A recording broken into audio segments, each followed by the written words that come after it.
দর্শক রাজধানীর উসমানী স্মৃতি মিলনায়তনে কানাডিয়ান ইউনিভার্সিটির সমাবর্তন অনুষ্ঠান চলছে। আমরা সরাসরি চলে যাচ্ছি সেখানে। Special day for this university, special day for all of you, for your families, but definitely this is a very, very special day for Bangladesh and for the entire humanity. Yesterday I was told that Chaudhry Sarapat Saab have created 2 power plants, powerhouses. I think it was a half-truth. The truth is that today he has created 242 new powerhouses in this country and for the rest of the world. Each one of you is a powerhouse with immense potential, immense energy, immense possibilities. But dear friends, young friends, this is a day of gratitude. This is the day when you start thinking, the very first day when your mother, when your father started having the dream that one day you will become a graduate, a postgraduate, a doctorate. You have to be thankful to them today. You have to be thankful to your first teacher who has taught you alphabet. And all the teachers who are present here and came in the way of your life in teaching. You have to be grateful to them. This is also a day to be grateful to your nation. We are sitting here today in this beautiful hall. You are wearing all these beautiful clothes and attires. You live healthy life. So many Bangladeshis have sacrificed for making it happen. You have to be grateful for them. This is also a day of responsibility. Because when you feel gratitude to others, then you own a sense of responsibility to all your families and friends and relatives and to your nation and to your world. This is a day of assuming new responsibilities with your degrees. But this is also a day of building a self-confidence. Confidence will give you courage, which will make you leader, which will make you brave so that you can stand in front of all the obstacles which may come in your life. Every life has obstacles, failures and successes. But self-confidence and hope will drive you further. Yesterday, someone asked me, what is your first impression about Bangladesh? Or you close your eyes and think of your first impression.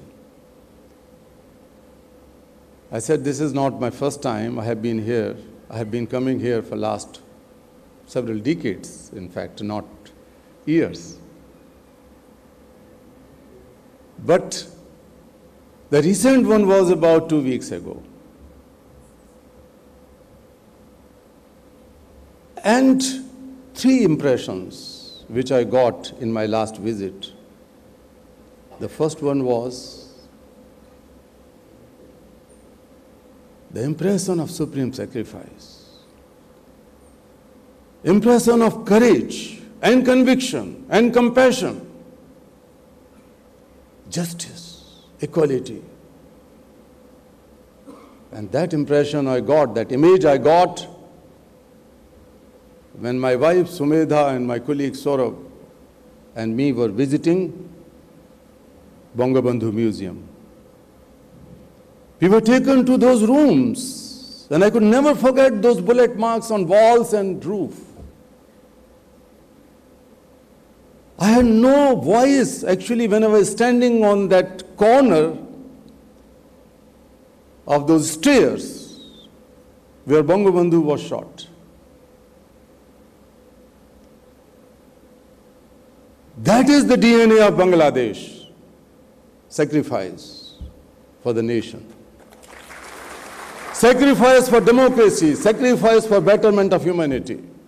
That is the impression. The first time again, I had an opportunity to cross Padma Bridge. And I was told the story of Padma Bridge. I also read the controversy behind it, how some efforts were made to stop it. But I was also aware that how your Prime Minister, Sheikh Hasina Appa, who is carrying forward the legacy not of his father and family, but also the compassion and conviction which he drew from the brutal killing of 10-year-old brother Sheikh Rashid. And that was resulted in building one of the best world-class bridges, Padma Bridge. That shows the conviction and commitment, but that also shows your power, your zeal, where every Bangladeshi felt pride in it.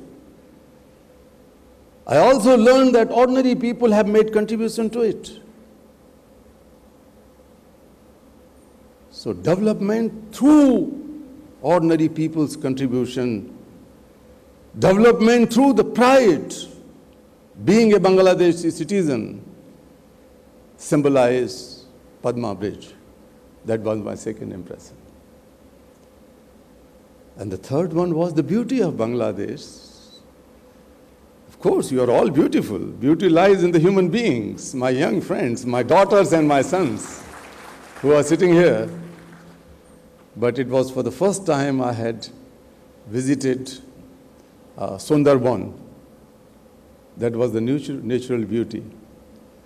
So the combination of those core values, the foundations of Bangladesh laid down by the father of Bangladesh,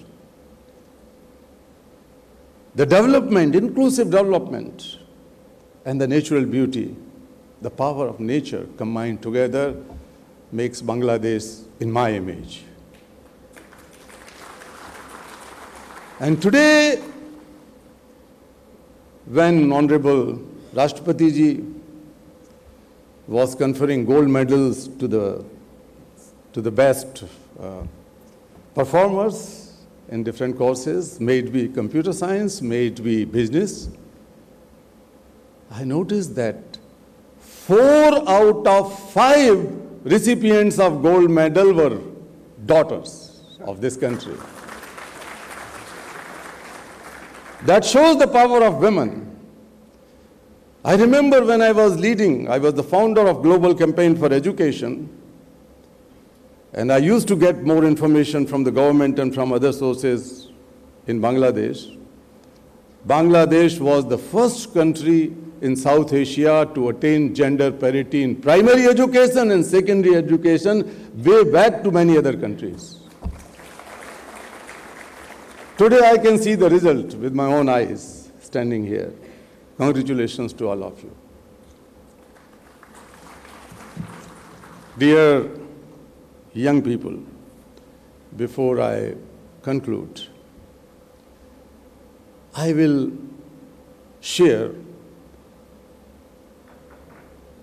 my own learning,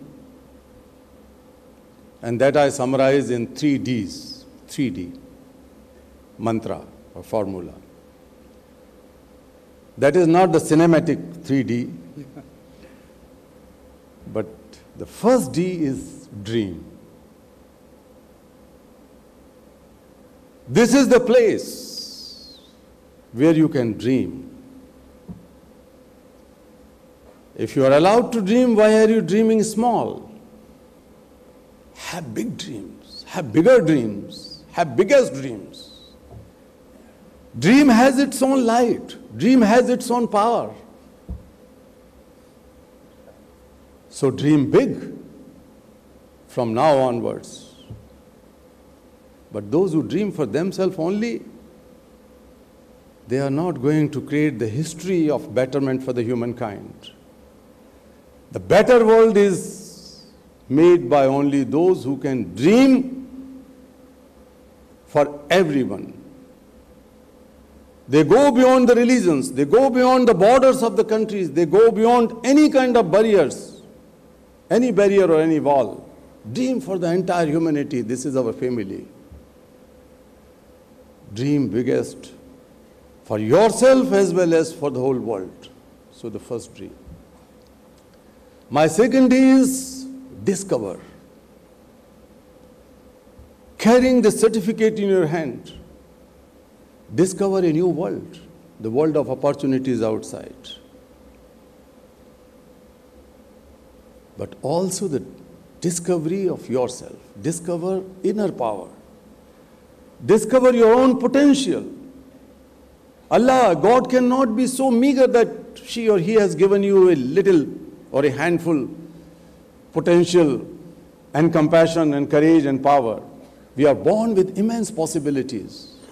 So discover inner self, inner power and outside opportunities. This is my second D. And my third D, when you can dream, when you can discover, then whom are you waiting for? My third D is do. Act. Need not to wait that something will come from the heaven. You are the one. Each one of you is a change maker. Each one of you is a leader. Each one of you is a champion. Assume that power of being champion and leader. You remember my third D, dear friends? How many of you remember my third D formula? Raise your hands. Are you shy or you forgot? I am sure that you can never forget. Some of you are having gold medals in your hands and others are having certificates. So what are the three Ds? Dream, discover, and do. You can do it. You can discover yourself and outside opportunities. You can make proud your families. I think some of your parents are sitting here. Assalamu alaikum.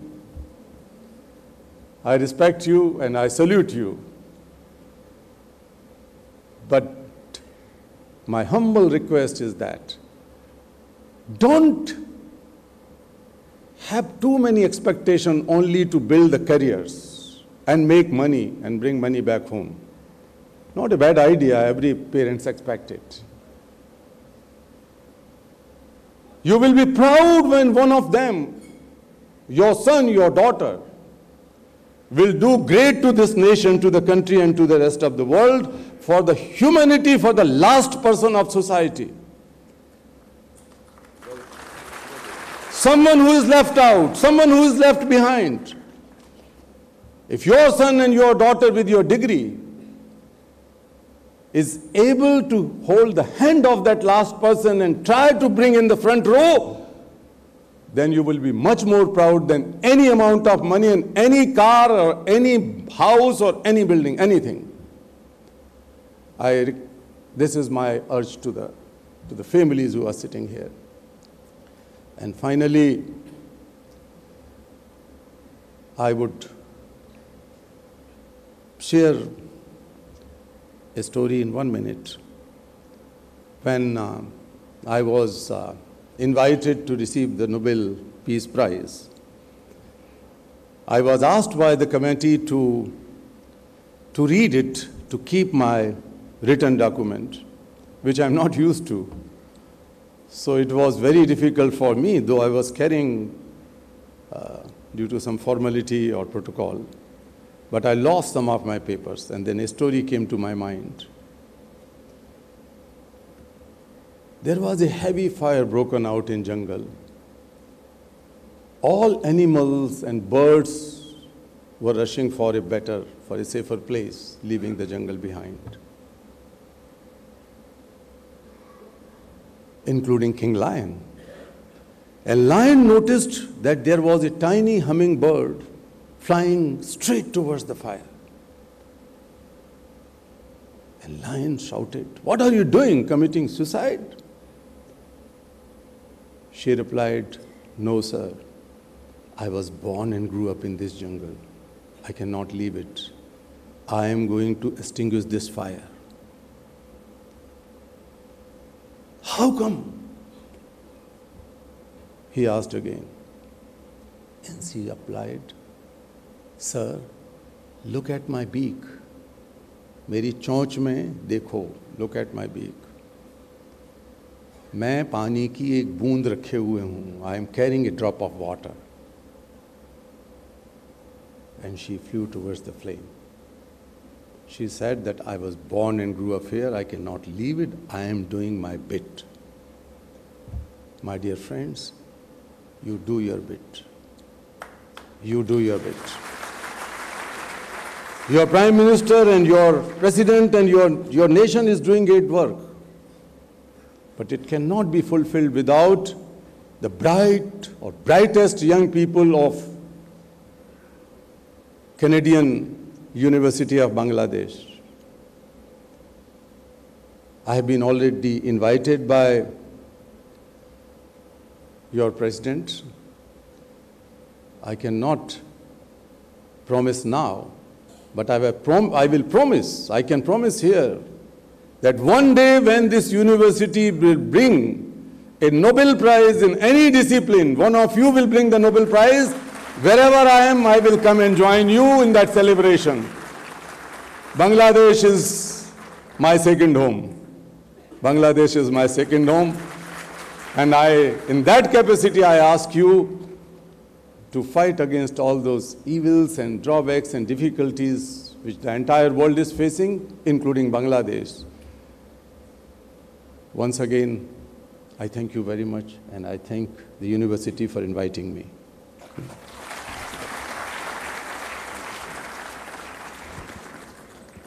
অনেক ধন্যবাদ সমাবর্তন বক্তা আপনার মূল্যবান বক্তব্যের জন্য। Thank you respected convocation speaker for sharing your wisdom.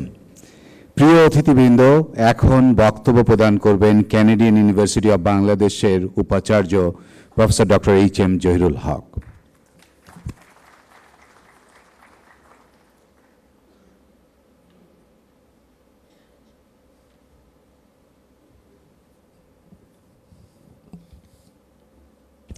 বিসমিল্লাহির রহমানির রহিম।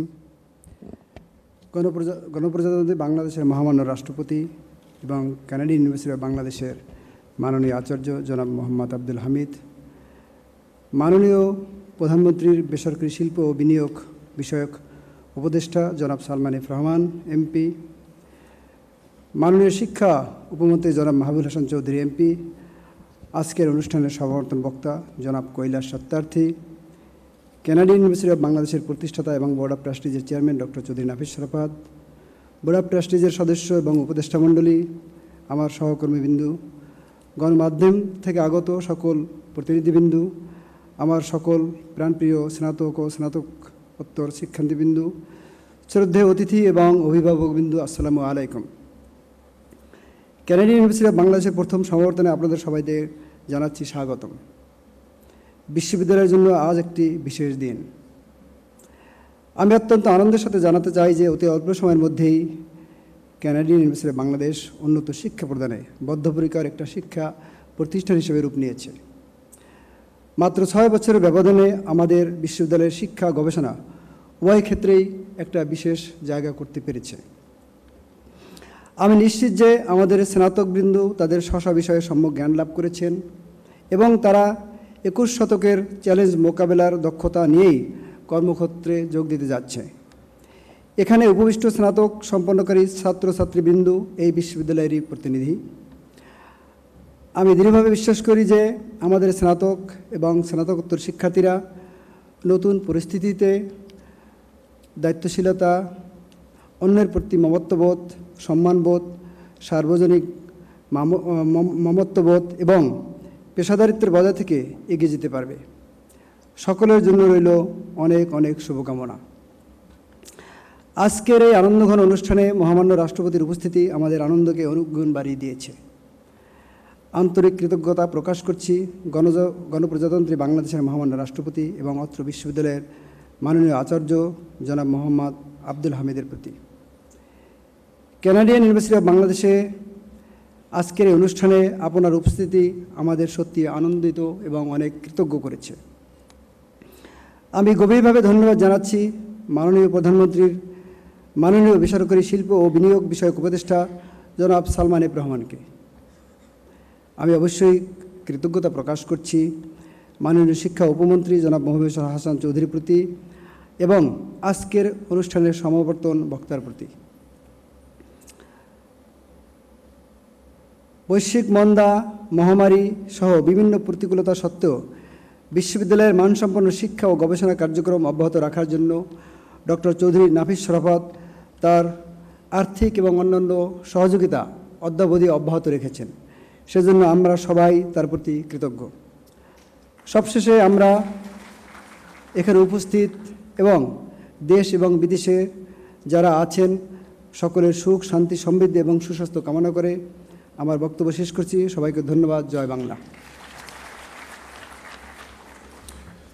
অনেক ধন্যবাদ উপাচার্য professor doctor HM. Zahirul Haque.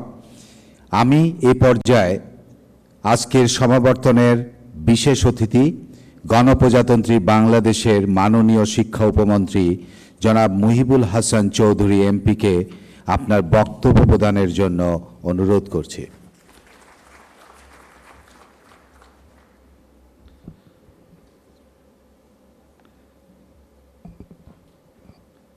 ধন্যবাদ।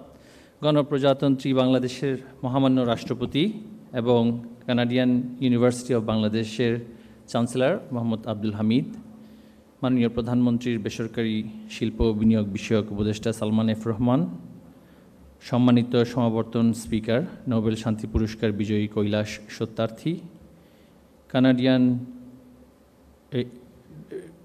ইউনিভার্সিটি অফ বাংলাদেশের সম্মানিত প্রতিষ্ঠাতা এবং বোর্ড অফ ট্রাস্টিজের চেয়ারম্যান জনাব doctor Chowdhury Nafees Sharafat, board of ট্রাস্টিজের সম্মানিত সদস্যমণ্ডলী, সিন্ডিকেট সদস্যবৃন্দ, একাডেমিক কাউন্সিলের সদস্যবৃন্দ, উপস্থিত স্নাতক ও স্নাতকোত্তর শিক্ষার্থীবৃন্দ, আগত অতিথিবৃন্দ, সবাইকে আমি শুভ অপরাহ্ন জানাচ্ছি।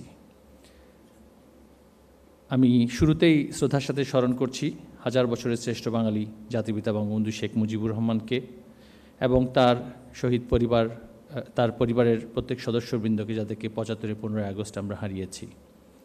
আমি গভীর শ্রদ্ধার সাথে আরও স্মরণ করছি আমাদের জাতীয় চার নেতাকে এবং আমাদের মুক্তিযুদ্ধে ৩০ লক্ষ শহীদ এবং ২ লক্ষ মা বোনকে, যাদের আত্মত্যাগের বিনিময়ে আমরা এই বাংলাদেশ পেয়েছি। আজকের এই সমাবর্তন অনুষ্ঠানে আমাকে আমন্ত্রণ জানানোর জন্য আমি বিশ্ববিদ্যালয় কর্তৃপক্ষের কাছে বিশেষভাবে ধন্যবাদ জানাচ্ছি। কানাডিয়ান ইউনিভার্সিটি অফ বাংলাদেশের এটি প্রথম সমাবর্তন অনুষ্ঠান এবং এটি একটি অবশ্যই স্মরণীয় দিন, এবং এই দিনটিকে আরও স্মরণীয় করে রাখছেন এই বিশ্ববিদ্যালয়ের চ্যান্সেলর মহামান্য রাষ্ট্রপতি জনাব মোহাম্মদ আব্দুল হামিদ, তিনি নিজেই সশরীরে উপস্থিত থেকে। আমি তার এই সশরীরে উপস্থিত থেকে আমাদের শিক্ষার্থীদের উৎসাহ দেওয়ার জন্য তাকে বিশেষভাবে ধন্যবাদ জানাচ্ছি। প্রিয় শিক্ষার্থীবৃন্দ এবং উপস্থিত সুধীমণ্ডলী, আপনারা জানেন আমাদের মাননীয় প্রধানমন্ত্রী বঙ্গবন্ধুর কন্যা জননেত্রী শেখ হাসিনার নির্দেশনায় উচ্চশিক্ষা খাতে গুণগত পরিবর্তন আনার জন্য সুনির্দিষ্ট কিছু নীতিগত পরিবর্তন এবং কাঠামোগত পরিবর্তন আমরা ইতিমধ্যেই এনেছি এবং সেগুলো বাস্তবায়নের পথে। এই বাংলাদেশের যাত্রা যখন তার হাত ধরে শুরু হয় ২০০৯ সালে পুনরায় রাষ্ট্রীয় দায়িত্ব নিয়ে যখন তিনি শুরু করেন, তখন শিক্ষার মান এবং এই শিক্ষা পরিবারের কী অবস্থা ছিল সেটা আমি শুধুমাত্র একটি ছোট্ট পরিসংখ্যানগত তথ্য দিয়ে বলতে চাই। তখন আমাদের যে বেজলাইন মার্ক, যে সাক্ষরতা, সেই সাক্ষরতার হার ছিল ৫০% নিচে। আজকে আমাদের দেশের সাক্ষরতার হার প্রায় ৭৫% উন্নীত হয়েছে। এই যে একটা বিশাল পরিবর্তন, এই পরিবর্তনের কথা আজকের এই সমাবর্তন বক্তা জনাব কৈলাস সত্যার্থী তার এই যে ইন্সপায়ারিং বক্তব্য আমাদের মধ্যে রেখেছেন। তিনি চমৎকারভাবে বলেছেন যে জেন্ডার ডিসপ্যারিটিতে বাংলাদেশ কি অর্জন করেছে। শুধু জেন্ডার ডিসপ্যারিটি নয়, আমরা প্রাথমিক শিক্ষার পর্যায়ে, সাক্ষরতার পর্যায়ে একটা বিশাল যে বৈপ্লবিক পরিবর্তন আমরা করতে পেরেছি, এটির আজকে আমাদের যে বাংলাদেশের অগ্রযাত্রা, আমাদের বাংলাদেশকে যে আজকে স্মার্ট বাংলাদেশে পরিণত করার যে রাজনৈতিক অঙ্গীকার এবং একটি দক্ষ জনসম্পদ প্রতিষ্ঠার জন্য আমাদের যেই রাজনৈতিক স্বপ্নদ্রষ্টা জনাব সজীব ওয়াজেদ জয়ের নেতৃত্বে আমরা যে এখন স্মার্ট বাংলাদেশের দিকে যাচ্ছি, এই দক্ষ জনগোষ্ঠী যে আমাদেরকে এই রূপান্তরে সহযোগিতা করবে, এটা আমরা ইতিমধ্যেই নানান জায়গায় আমরা দেখতে পাচ্ছি, নানান পরিবর্তনের মধ্যে দেখতে পাচ্ছি। এটি করার জন্য কিন্তু শুধুমাত্র আমরা এটি করার জন্য আমরা যে সমস্ত কাঠামোগত পরিবর্তনগুলো উচ্চশিক্ষা পর্যায়ে এনেছি, সেগুলোর প্রত্যেকটা প্রকল্পে, প্রত্যেকটা সিদ্ধান্তে আমাদের প্রধানমন্ত্রীর সরাসরি নির্দেশনা ছিল। আপনারা জানবেন যে ইতিমধ্যে বাংলাদেশ অ্যাক্রিডিটেশন কাউন্সিল সেটা প্রতিষ্ঠিত হয়েছে। এই বাংলাদেশে কোনো কোয়ালিফিকেশন ফ্রেমওয়ার্ক ছিল না, আমরা বাংলাদেশ কোয়ালিফিকেশন ফ্রেমওয়ার্ক সেটা প্রণয়ন করা হয়েছে এবং সেটা বাস্তবায়ন করা হচ্ছে। আমাদের কারিগরি এবং বৃত্তিমূলক শিক্ষার প্রসারে national technical vocational qualification framework NTVQF ILOর সাথে মিলে আমরা করেছি, যাতে করে বৈশ্বিক মানদণ্ডে আমার দক্ষতা আন্তর্জাতিক পর্যায়ে পৌঁছাতে পারে। কিছুদিন আগে অ্যাক্রিডিটেশন কাউন্সিলের কার্যক্রম শুরু হয়ে গিয়েছে। আমরা ন্যাশনাল স্কিলস ডেভেলপমেন্ট অথরিটি প্রতিষ্ঠা করেছি মাননীয় প্রধানমন্ত্রীর নির্দেশে। পুরো শিক্ষা পরিবারে, পুরো এডুকেশন ইকোসিস্টেম একটা বৈপ্লবিক রূপান্তরের মধ্যে দিয়ে যাচ্ছে। আরেকটি বিশাল পরিবর্তন যেটা হতে যাচ্ছে, যে বিদ্যালয় পর্যায়ে আমরা এক্সপেরিয়েন্সিয়াল লার্নিং এবং অ্যাক্টিভিটি বেসড লার্নিংয়ের মাধ্যমে আমাদের কারিকুলামের যে রূপান্তর, সেটা কিন্তু ইতিমধ্যেই শুরু করে দিয়েছি। ষষ্ঠ এবং সপ্তম শ্রেণীতে মাধ্যমিক পর্যায়ে সেই কাজ চলছে এবং আমরা দশম শ্রেণী পর্যন্ত এবং SSC পর্যন্ত কোনো ধরনের বিভাজন না রেখে সকল শিক্ষার্থীকে বিজ্ঞান, ইংরেজি, অঙ্ক, সমাজবিজ্ঞান, ব্যবসা শিক্ষা সকল বিষয়ে ন্যূনতম জ্ঞান, পাশাপাশি বৃত্তিমূলক প্রশিক্ষণ, vocational education, trade based education, সেগুলো আমরা কিন্তু দেওয়ার জন্য ইতিমধ্যেই সেই কাঠামো প্রস্তুত করেছি। এই কথাগুলো বলছিলাম এই জন্যই যে আজকে যারা এখানে আমাদের স্নাতক এবং স্নাতকোত্তর পর্যায়ের শিক্ষার্থী রয়েছেন, তাদের অনেকেই এই রূপান্তর যে নতুন পদ্ধতিতে হতে যাচ্ছে সেগুলোর সাথে পরিচিত হবেন না। সেই ক্ষেত্রে তারা কিছুটা মিস করলেন কিনা, তারা কিছুটা অনেক কিছুই পার হয়ে এসে যেহেতু আজকে স্নাতক পর্যায়ে তারা শেষ করেছেন, তারা হয়তোবা ভাববেন যে দক্ষতা এবং নানান ধরনের প্রশিক্ষণ পর্যায়ে তারা অনেক কিছু বাদ গিয়েই আজকে স্নাতক হয়ে গিয়েছেন কিনা।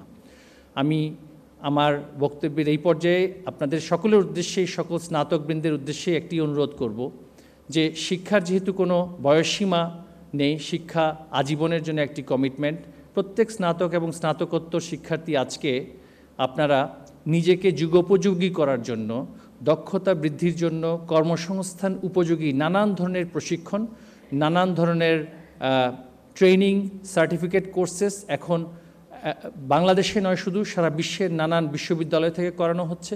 পাশাপাশি সকলের উদ্দেশ্যে একটি অনুরোধ রাখবো যে আজকের যে শিক্ষা সমাপনী সমাবর্তনটাকে, কনভোকেশনকে আমরা যাতে করে মনে করি নতুন আরেকটি শিক্ষা জগতের শুরু, নতুন আরেকটি প্রশিক্ষণ সময়ের শুরু।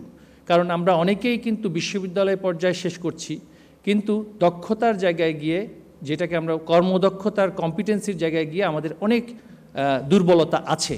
সেই দুর্বলতাটা স্বীকার করতেই হবে, কারণ হচ্ছে গতানুগতিক শিক্ষা পদ্ধতিতে, সেটা পৃথিবীর সব দেশেই আছে, যে আমরা সকল ধরনের কর্মদক্ষতা দিতে পারি না, বিশ্ববিদ্যালয় পর্যায়ে কর্মদক্ষতা দিতে পারি না। তাই সকলের উদ্দেশ্যে অনুরোধ থাকবে, যেচে পড়ে গিয়ে স্বেচ্ছাসেবীর মতন, যেভাবে করে আমাদের জনাব কৈলাস সত্যার্থী বলেছেন যে ডিসকভার করার জন্য বলেছেন, স্বপ্ন দেখতে বলেছেন, ড্রিমের কথা বলেছেন, এবং স্বেচ্ছাসেবীর মতো করে এই যে ডু এর কথাটা বলেছেন, আপনাদের সকলকে সেই দর্শনটাকে ধারণ করে এই ডু, ডিসকভার এবং ড্রিমের পদ্ধতিতে নতুন ধরনের দক্ষতা যা আসছে, নতুন অর্থনীতিতে ডেটা, আমাদের যে নলেজ ড্রিভেন ইকোনমিতে যে ধরনের পরিবর্তনগুলো আসছে, চতুর্থ শিল্প বিপ্লবের যে সমস্ত পরিবর্তনগুলো আসছে, সেগুলোর বিষয়ে দক্ষতা নেওয়া, প্রশিক্ষণ নেওয়া, আরও বেশি করে জানা, আরও বেশি করে শেখা, সেই কাজটা আপনারা অবশ্যই শুরু করবেন। নয়তো নতুন চতুর্থ শিল্প বিপ্লবের সাথে আজকের গ্র্যাজুয়েটের মানিয়ে নেওয়া অনেক কঠিন হয়ে যাবে। তখন কিন্তু এই ডিগ্রি, এই বিশ্ববিদ্যালয়ের অভিজ্ঞতা অনেক সময় মনে হতে পারে অপাংতেয় এবং অপ্রাসঙ্গিক। আমাকে এই শিক্ষা জীবনে একটা জিনিস হয়তোবা আমাদের নিয়ে যেতে হবে শিক্ষা জীবন থেকে, সেটা হচ্ছে লার্নিং হাউ টু লার্ন। এবং এই যে দর্শনটি, শিখতে শেখার দর্শনটি, সেটা আপনারা ধারণ করে এই আজকের সমাবর্তন বক্তার বক্তব্য অনুযায়ী সেটা লালন করবেন, সেই অনুযায়ী কাজ করবেন, সেই প্রত্যাশা ব্যক্ত করে সবাইকে আবারও শুভেচ্ছা এবং অভিনন্দন জানিয়ে আমি আমার বক্তব্য এখানেই শেষ করছি। সবাইকে ধন্যবাদ। জয় বাংলা, জয় বঙ্গবন্ধু, বাংলাদেশ চিরজীবী হোক। ধন্যবাদ মাননীয় শিক্ষা উপমন্ত্রী জনাব মহিবুল হাসান চৌধুরী এমপি। এ পর্যায়ে আমি আজকের সমাবর্তনের গেস্ট অফ অনার মাননীয় প্রধানমন্ত্রীর বেসরকারি শিল্প বিনিয়োগ উপদেষ্টা জনাব সালমান এফ রহমান এমপিকে আপনার বক্তব্য প্রদানের জন্য অনুরোধ করছি।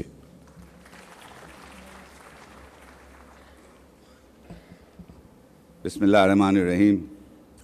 গণপ্রজাতন্ত্রিক বাংলাদেশের মহামান্য রাষ্ট্রপতি এবং ক্যানাডিয়ান ইউনিভার্সিটি অব বাংলাদেশের চ্যান্সেলর জনাব মোহাম্মদ আব্দুল হামিদ, বাংলাদেশ সরকারের মাননীয় শিক্ষা উপমন্ত্রী জনাব Mohibul Hasan Chowdhury MP, respected convocation speaker Nobel laureate mister Kailash Satyarthi, মাননীয় চেয়ারম্যান ক্যানাডিয়ান ইউনিভার্সিটির board of trustee doctor Chowdhury Nafees Sharafat, মাননীয় vice chancellor Canadian University of Bangladesh, সম্মানিত অতিথিবৃন্দ, ক্যানাডিয়ান ইউনিভার্সিটির ফ্যাকাল্টি মেম্বার্স এবং আপনাদের যে আজকে এখানে মা বাবার যারা আছেন, অভিভাবক যারা আছেন, এবং সবথেকে গুরুত্বপূর্ণ হলো ডিয়ার গ্র্যাজুয়েটস, আসসালামু আলাইকুম। আমি কিন্তু খুবই আনন্দিত যে আজকে আপনাদের মাঝে ক্যানাডিয়ান ইউনিভার্সিটি বাংলাদেশের প্রথম কনভোকেশনে আসতে পেরেছি এবং আমি অনেক অনেক ধন্যবাদ জানাতে চাই যে আমাকে এখানে গেস্ট অফ অনার করা হয়েছে এবং আমাকে কয়েকটি কথা বলার সুযোগ দেওয়া হয়েছে। আমি প্রথমেই গভীর শ্রদ্ধার সাথে স্মরণ করছি সর্বকালের সর্বশ্রেষ্ঠ বাঙালি, আমাদের জাতির পিতা বঙ্গবন্ধু শেখ মুজিবুর রহমান, যিনি আমাদেরকে আমাদের প্রিয় বাংলাদেশ দিয়েছেন। আমি গভীর শ্রদ্ধার সাথে স্মরণ করছি 30 লক্ষ শহীদ, 2 লক্ষ মা বোন, যাদের ত্যাগে আমরা আমাদের স্বাধীনতাটা পেয়েছি। আমি গভীর শ্রদ্ধার সাথে স্মরণ করছি সে কালো রাত্রে 15ই আগস্টে বঙ্গবন্ধু, বঙ্গমাতা এবং বঙ্গবন্ধুর অন্যান্য পরিবারের অন্যান্য সদস্যরা যারা সেদিন শাহাদাত বরণ করেছিলেন। প্রথমে আমি কিন্তু আমার আন্তরিকভাবে অভিনন্দন এবং ধন্যবাদ জানাইতে চাই এবং আসলে আন্তরিক অভিনন্দন জানাইতে চাই সব শিক্ষার্থীদেরকে যারা আজকে গ্র্যাজুয়েট হয়েছেন। অনেক অনেক অভিনন্দন আপনাদেরকে। এবং আমি জানি যে আপনারা আজকে গ্র্যাজুয়েট হওয়ার জন্যে গত 2-3 বছর আপনাদের কোর্স করতে হয়েছে এবং আমরা সবাই জানি যে গত 2 বছরে প্যান্ডামিকের সময় আপনাদেরকে পড়াশোনা করতে হয়েছে। তো আমি মনে করি আপনাদের একটা এক্সট্রা কনগ্র্যাচুলেশনকে ওই সময় আপনারা পড়াশোনা করে পরে আজকে যে আপনারা গ্র্যাজুয়েট হতে পেরেছেন সেটার জন্য আমি আপনাকে আবার অভিনন্দন জানাতে চাই। আপনারা অনেক সফল। আজকের দিন আপনাদের সফলতার দিন, কিন্তু আমি মনে করি আপনাদের বাবা মা এবং আপনাদের অভিভাবক যারা আছেন এখানে, অভিভাবক যারা আছেন ওনারা কিন্তু ওনাদের জন্য আজকে বিরাট সাফল্যের দিন এবং ওনাদেরকে আমি কিন্তু ধন্যবাদ এবং অভিনন্দন জানাতে চাই। আপনারা, আমি কেন আপনাদেরকে ধন্যবাদ জানাই যে আপনারা এই যে সিদ্ধান্ত নিয়েছিলেন যে আপনাদের ছেলে মেয়েদেরকে আপনারা শিক্ষা দিবেন। আপনারা জানেন সবাই এটা পারে না, আপনারা আমি জানি কি আপনাদেরকে হয়তো বা আপনাদের মধ্যে অনেকেই অনেক কষ্ট করতে হয়েছে। তো আজকে যখন আপনি দেখছেন যে আপনার ছেলে মেয়ে এই সার্টিফিকেটটা পাচ্ছে, আপনাদের মধ্যে কী ধরনের আনন্দিত আছেন, আপনারা কীভাবে গর্ব মানে প্রাউড ফিল করতেছেন এবং কীভাবে আপনার যে সফলতাটা অর্জন করেছেন এর জন্য আমি আপনাকে আবার অভিনন্দন এবং ধন্যবাদ জানাতে চাই।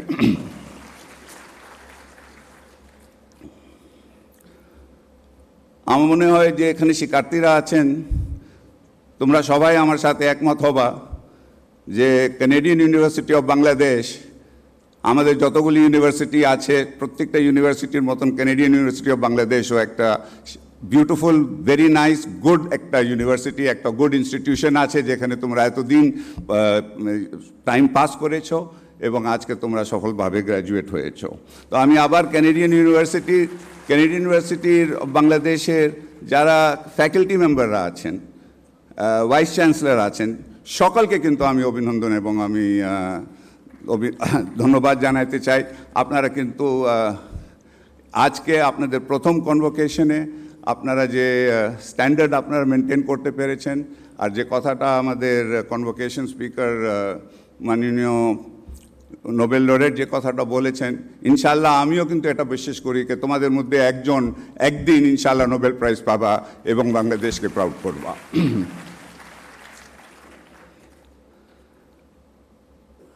আমি একটি কথা শুধু এখন বলতে চাই যে তোমরা সবাই জানো যে বাংলাদেশ কিভাবে আমরা